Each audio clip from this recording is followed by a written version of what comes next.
Assalamualaikum warahmatullahi wabarakatuh. Perkenalkan, kami dari kelompok 9, di mana pada malam hari ini kita akan membahas tentang anak dengan gejala autis. Sebelum memulai topik yang akan dibahas, perkenalkan, nama saya Ririn Indasari dan teman saya Uni Nadia Azalia. Pada slide pertama, saya akan menjelaskan tentang pengertian autis menurut para ahli. Nah, di sini ada beberapa pengertian menurut ahli yang mendefinisikan autis. Di antaranya yaitu pendapat dari Leo Kanner. Ia mengatakan autis merupakan suatu jenis gangguan perkembangan pada anak yang mengalami kesendirian. Sedangkan menurut Chaplin, ia mengatakan bahwa anak autis memiliki cara berpikir yang dikendalikan oleh kebutuhan diri sendiri dan menanggapi dunia berdasarkan penglihatan dan harapan atau imajinasinya. Lalu, keyakinan ekstrim dengan pikiran atau fantasi sendiri. Anak autis juga memiliki keyakinan ekstrim dengan pikiran atau fantasi sendiri. Sedangkan menurut American Psycho, autisme adalah gangguan perkembangan yang terjadi pada anak yang mengalami kondisi menutup diri.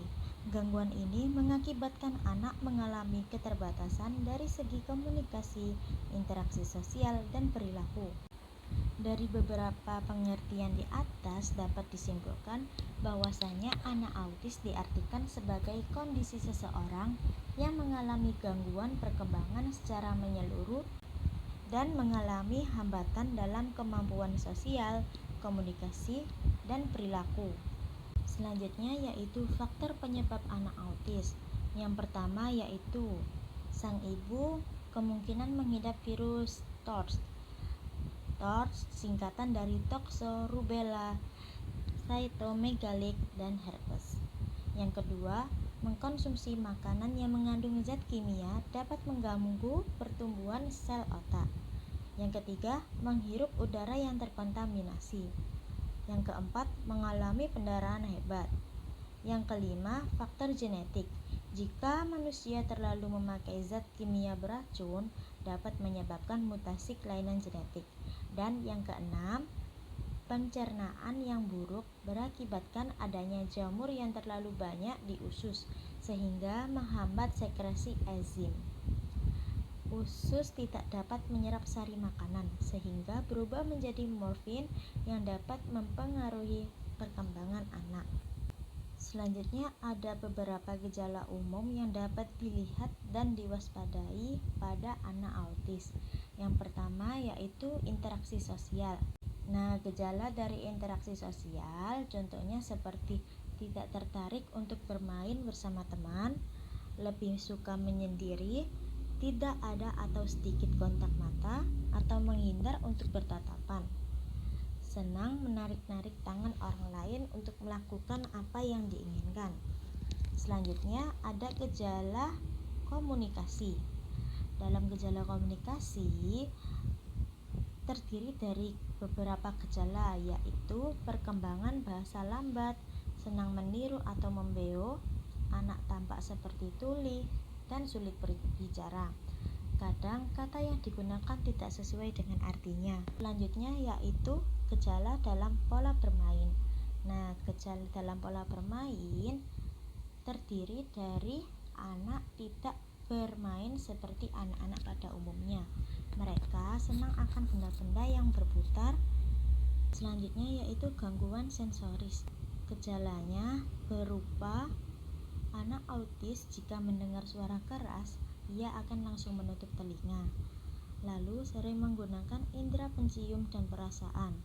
Selanjutnya dapat sangat sensitif terhadap sentuhan dan tidak sensitif terhadap rasa sakit atau rasa takut.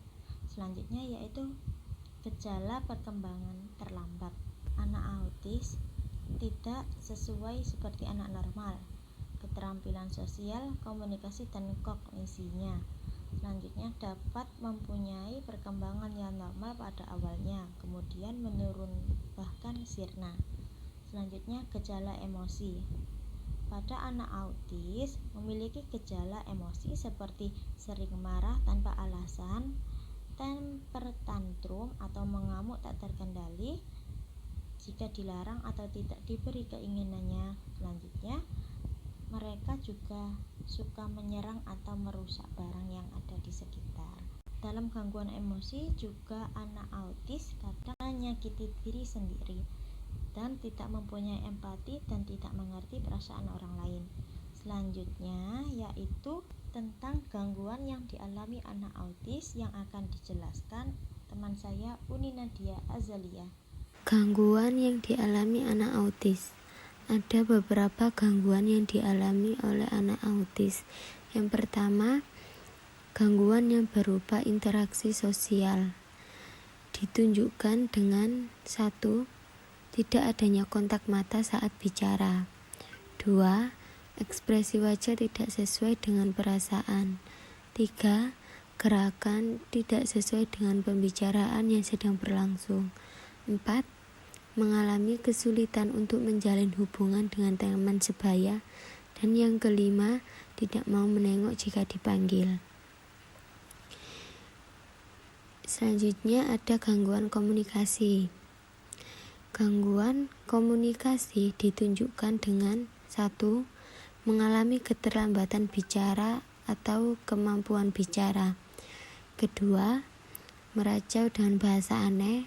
Dan yang ketiga, bicara tapi tidak digunakan saat komunikasi atau membeo atau meniru. Selanjutnya, gangguan perilaku. Gangguan perilaku ditunjukkan dengan 1. Mengalami gangguan hiperaktif berlebihan. Dan yang kedua, duduk, diam, tatapan mata kosong, terpaku pada suatu benda. Selanjutnya, gangguan perasaan. Gangguan perasaan ditunjukkan dengan 1. Tidak ada atau kurang empati. 2. Tertawa sendiri, menangis, dan marah tanpa sebab. Dan yang ketiga, sering mengamuk atau tantrum jika tidak mendapat yang diinginkan. Bisa agresif dengan merusak barang. Dan yang terakhir, gangguan persepsi sensori. Gangguan persepsi sensori ditunjukkan dengan 1. Mencium, menggigit, menjilati mainan atau benda apa saja. Bila mendengar suara keras langsung tutup telinga. Dan yang kedua, tidak suka disentuh. Karakteristik anak autis. Anak autis mengalami karakteristik seperti 1. Perkembangan terlambat. Anak dengan gangguan autis mengalami perkembangan motorik kasar dan motorik halus yang tidak seimbang. Anak autis mengalami hambatan dalam memahami perintah dan meniru. Anak autis cenderung memiliki hambatan dalam bicara karena mereka sering berbicara aneh yang tidak ada artinya.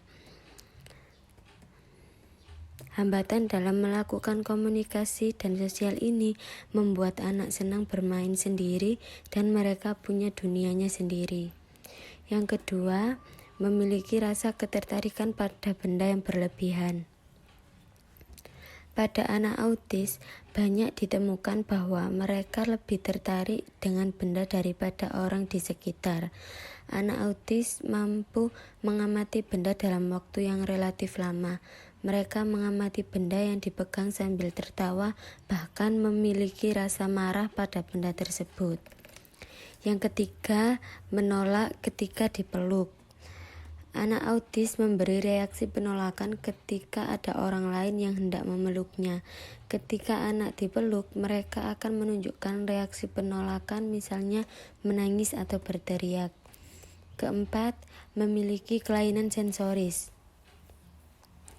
Anak autis memiliki kelainan sensoris, misalnya anak akan menunjukkan kemarahan yang tinggi jika keinginannya tidak dipenuhi.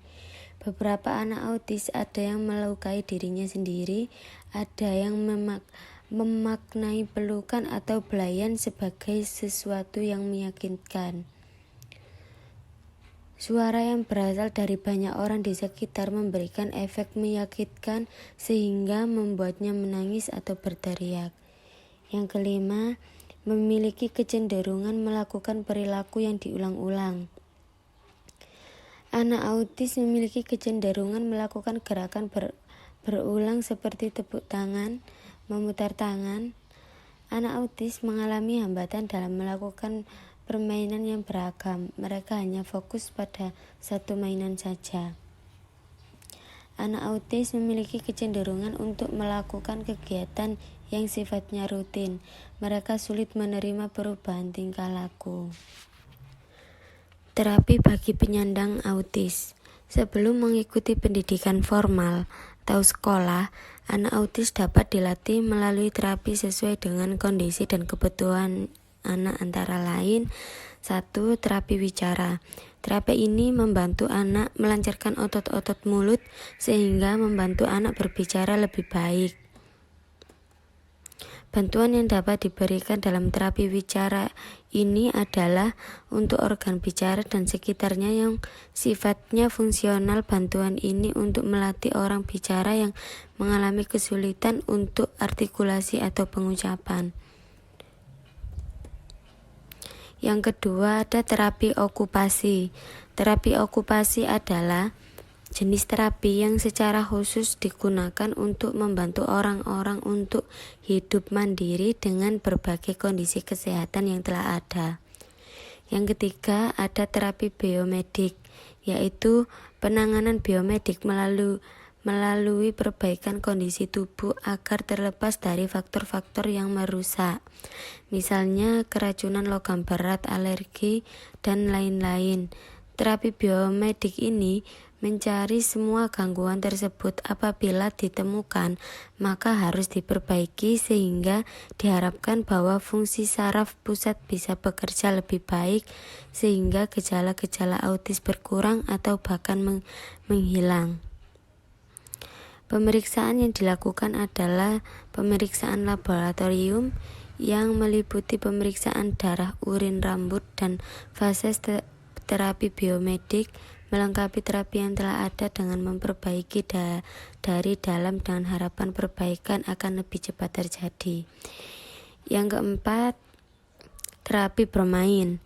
Terapi bermain adalah bentuk konseling atau psikoterapi dengan menggunakan permainan guna mengamati serta mengatasi berbagai masalah kesehatan mental dan gangguan perilaku. Yang kelima, ada terapi medikamentosa atau obat-obatan. Terapi ini digunakan untuk mengurangi masalah perilaku autis dengan mengubah reaksi zat kimia otak. Yang keenam, ada terapi melalui makanan.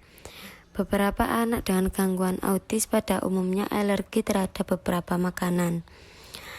Pengalaman dan perhatian orang tua dalam menyiapkan dan mengatur menu makanan serta mengalami gejala yang timbul akibat makanan tertentu sangat bermanfaat dalam menentukan terapi selanjutnya.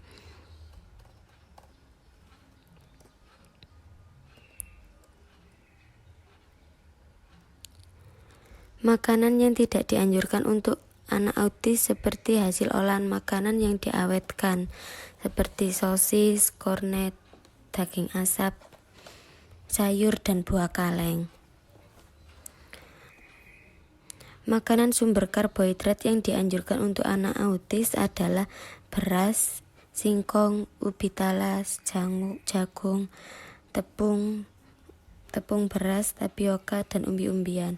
Makanan sumber protein, susu kedelai, daging, ikan, kacang-kacangan, sayuran, dan buah-buahan segar. Layanan pendidikan anak autis. Pendidikan untuk anak autis usia sekolah bisa dilakukan berbagai model, antara lain 1. Kelas transisi. Kelas ini diperuntukkan bagi anak autis yang telah diterapi secara terpadu atau struktur.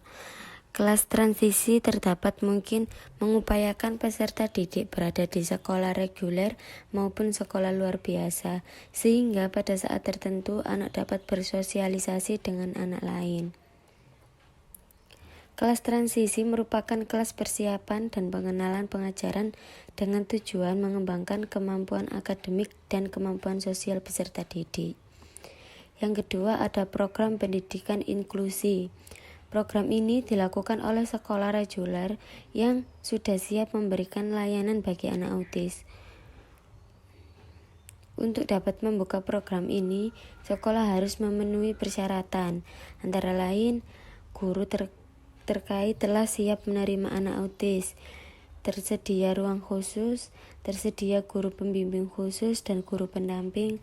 Dalam satu kelas sebaiknya tidak lebih dari dua anak, dan lain-lain yang dianggap perlu. Yang ketiga, ada program pendidikan terpadu.